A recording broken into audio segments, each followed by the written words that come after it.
Hello and welcome. Let's just take a deep breath together. Today, we're going to gently explore a really quiet but powerful idea. It's called the slow living revolution. So, let me ask you something. Do you ever feel like your life is just one big checklist to get through? You're just rushing from one thing to the next, trying to get it all done, but the list just keeps getting longer. If that sounds familiar, you are definitely not alone. We live in a world that just prizes speed, Being busy often feels like it means you're being valuable. And that constant pressure to just do more, it can leave us feeling completely overwhelmed and disconnected. But what if there's another way? An alternative to that relentless pace? Well, there is. It's a philosophy, really. It's the art of slowing. Now, at its heart, slow living, it's not about doing less. It's not about being lazy or unproductive. It's really about a fundamental shift in how you see things. It's the art of doing everything with more focus, more purpose, finding the right speed for what you're doing, instead of just defaulting to fast all the time. There's a writer, Carl Honore, who's a really key voice in this movement, and he calls it a cultural revolution against the notion that faster is always better.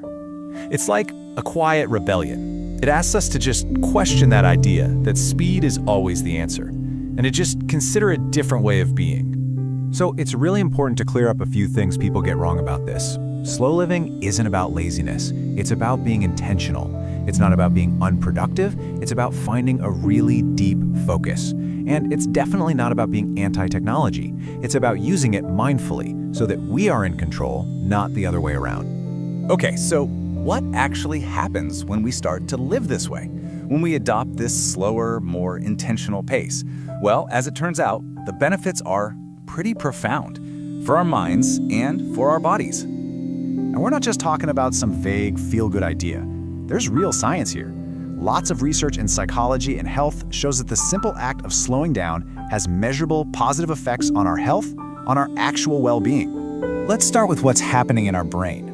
Psychologists talk about two kinds of thinking. Type 1 is our fast brain. It's intuitive, it's automatic, it's what we use when we're rushing, and it's also where we make more mistakes. But when we slow down, we give our slow brain a chance. This is type 2 thinking. It's more reflective, more deliberate, and it allows for much more accuracy. And it's not just our brains, it's our bodies too. Living in a constant rush keeps our nervous system in that fight or flight mode.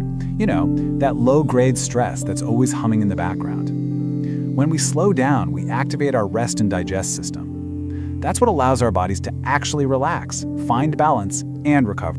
And the results of this shift are, honestly, pretty amazing. We're talking about lower stress and blood pressure, better mental clarity, better memory. We get better at handling our emotions. We start connecting more deeply with people. And we start to find more joy and fulfillment in the little things.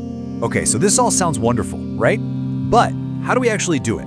How do we start, especially when our lives feel so busy? Well, let's look at a few simple steps you can take. First, you could try embracing monotasking. That just means focusing on one thing at a time. Our brains aren't actually built to multitask. They just switch back and forth really fast, and that drains our energy. Second, you can create some digital boundaries. Maybe designate some screen-free time. Put the phone away for a little while. Third, really try to savor the small things.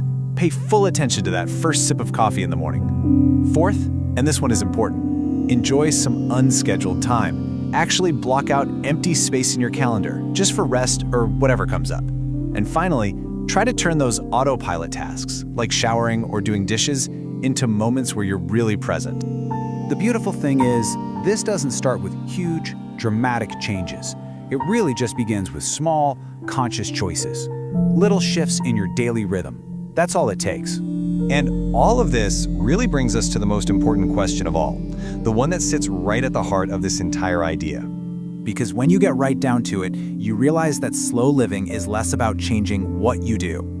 And it's so much more about changing how you do it. It's about bringing a sense of presence, of purpose, to the life you're already living. So, I'll leave you with a question from the poet Mary Oliver. She wrote, "Tell me, what is it you plan to do with your one wild and precious life?" Maybe, just maybe, the answer isn't about doing more, but about living more fully.